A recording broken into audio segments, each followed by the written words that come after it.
Olá a todos e todas, estamos aqui para a nossa terceira aula do curso de Economia Ambiental aqui do Centro de Estudos à Distância do Instituto Federal de Minas Gerais, Campus Ouro Preto e FMG. Eu sou o Pedro, a gente está dando continuidade à nossa disciplina, já tivemos duas aulas anteriores e agora nós vamos poder especificamente falar de um outro tópico importante ainda na nossa disciplina de Economia Ambiental, que está relacionado ao que é desenvolvimento sustentável. O desenvolvimento sustentável, tenho certeza que vocês já viram em outras disciplinas, é uma coisa até certo ponto utópica. Porque como que a gente vai dizer que nós queremos buscar uma maneira de desenvolver a indústria, de desenvolver a sociedade, de maneira que não prejudique o meio ambiente? Isso é uma situação até certo ponto dicotômica. E esse é um dos grandes desafios que a gente tem no século XXI, que é buscar esse desenvolvimento capaz de suprir as necessidades atuais sem comprometer as gerações futuras, ao mesmo tempo que a gente tem uma grande briga com a indústria, com diversos governos dos mais do planeta. Você vai ter países que não têm o mínimo interesse em fazer esse debate ambiental, ao mesmo tempo que você tem outros países que ainda estão se desenvolvendo e não podem também pagar a mesma conta que pagam outros países que fizeram sua revolução industrial há cerca de 300 anos. Ou seja, enquanto alguns países, como a gente aqui, o Brasil, por exemplo, a gente ainda era colônia, já tinham países que já tinham feito a sua revolução industrial. Então essa conta não pode ser igual para todo mundo. Então é importante, quando a gente está falando de desenvolvimento sustentável, a gente ter o entendimento que essa luta do meio ambiente, ela não é nova. E é isso que nós vamos abordar nessa aula de hoje. Nós vamos falar sobre o desenvolvimento sustentável, que já estamos comentando. Vamos falar também sobre a luta ambiental no nosso planeta, que começou com mais força a partir da década de 60 do século passado, e também a luta do meio ambiente no Brasil. Vamos falar também sobre as ONGs, as ONGs, e o papel que elas têm com relação ao Estado. Bom, ainda dentro dessa reflexão sobre o que nós conveniou-se, né, podemos dizer assim, chamar de desenvolvimento sustentável, nós temos um grande problema, que é convencer todo mundo a adotar as políticas de desenvolvimento sustentável, que estão nas mais diferentes leis. Ora, na aula passada eu já comentei que um dos grandes problemas que nós temos no nosso país está relacionado à situação da legislação. Temos ótimas leis, mas elas não são fiscalizadas. E isso não é exclusividade do Brasil quando a gente fala de desenvolvimento sustentável. Isso também acontece em outros locais.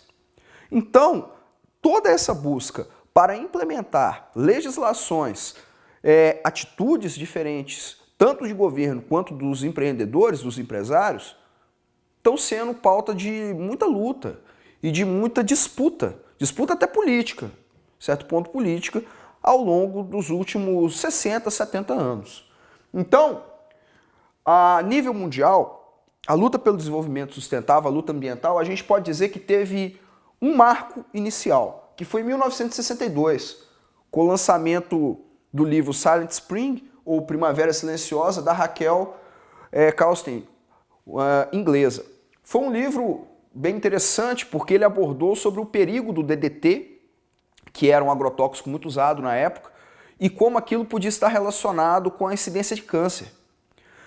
E depois, esse livro pode ser considerado best-seller, vendeu pra caramba ao longo do tempo, e depois, há cerca de 10 anos atrás, a autora, né, a Raquel, ela ganhou um prêmio da BBC, foi feito documentário em cima do Primavera Silenciosa. Então a gente pode considerar, para o nosso debate sobre o meio ambiente, que o início da luta ambiental teve um marco, que foi o lançamento desse livro. Na apostila tem lá o endereço para download, caso alguém queira, para ter. É um livro bem interessante, eu particularmente já li, e vale a pena a gente entender também como é que era aquela visão, uma visão até certo ponto preservacionista e romântica, no início do que a gente conveniou-se a chamar de luta ambiental.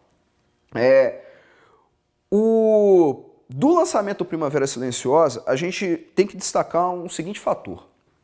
não houve uma grande liderança de massas que conseguisse ascender e levar esse tema ambiental para muito além do ambiente acadêmico.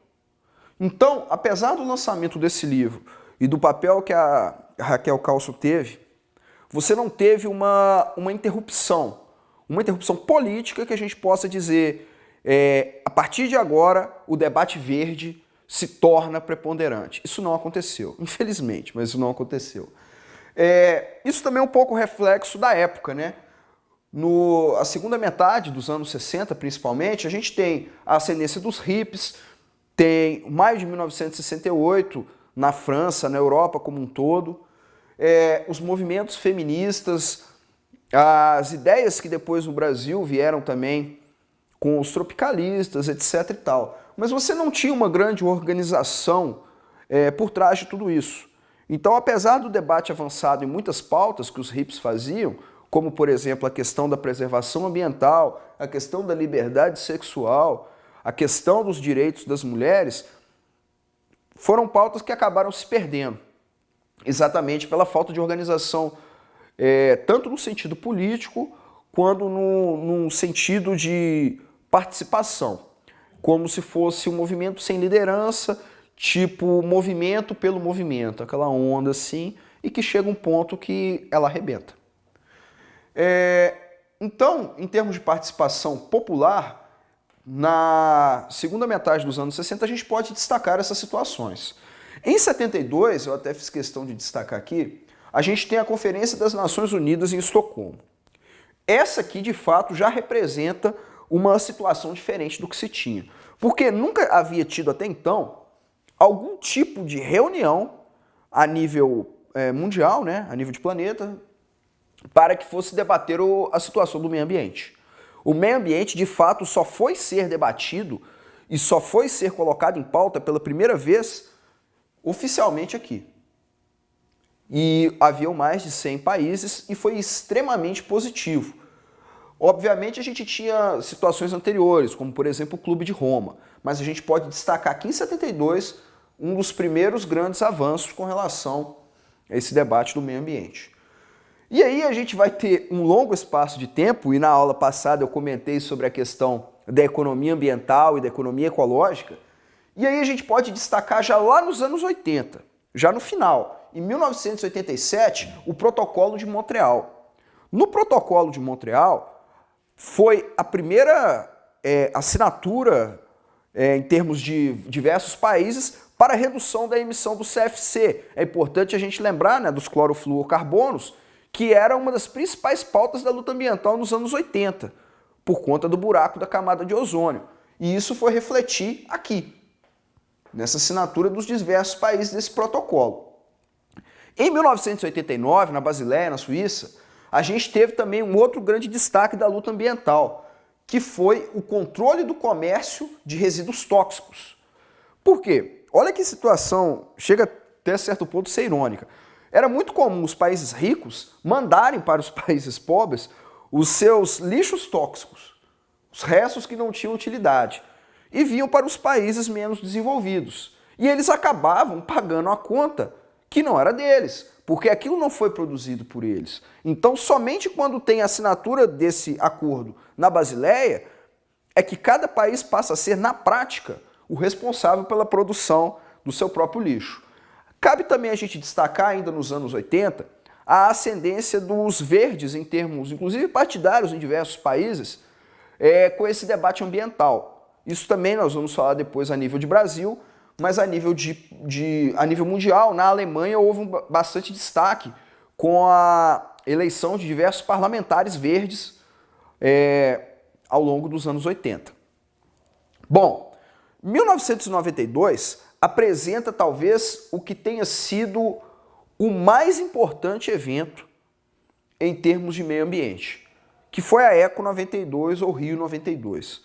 Quando se conseguiu juntar 22 mil pessoas, foi no Rio de Janeiro, como o próprio nome diz, participação de ONGs, participação de estados nacionais, entidades estudantis, governamentais, fazendo esse debate aprofundado sobre o meio ambiente.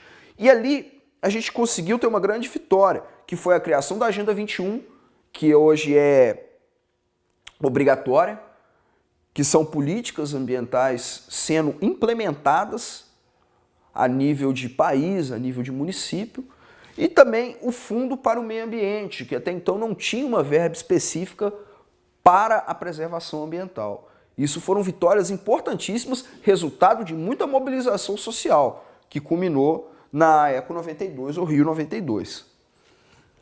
Em 97, a gente teve também um outro episódio até bem curioso, que foi em mais uma dessas reuniões com diversos países, a gente teve o Protocolo de Kyoto, que buscava a redução das emissões de gás carbônico. O problema é que você dizer em redução das emissões de gás carbônico, você entra de forma direta em diversas indústrias, porque o principal combustível ainda são os combustíveis de petróleo, e a maior parte deles eliminam o CO2. E aí você vai ter uma seguinte situação. Ora bolas, se tem países que estão poluindo há mais tempo do que outros, aí é só a gente pensar em nível de desenvolvimento, em termos de revolução industrial, e aí a gente vai ver que, como eu já disse duas vezes, e vou dizer a terceira, a conta não pode ser igual. Se existe uma poluição diferenciada ao longo da história, a conta tem que ser diferenciada para os mais diversos países. E os Estados Unidos, já mostrando a vocação que a gente viu depois ao longo do século XXI novamente, o talento para não respeitar acordos e fez o papelão de não topar assinar o Protocolo de Kyoto e não topar reduzir as suas emissões de carbono, que foi uma situação, ao meu ver, extremamente vexatória, tendo em vista que é a principal potência imperialista que nós temos no planeta.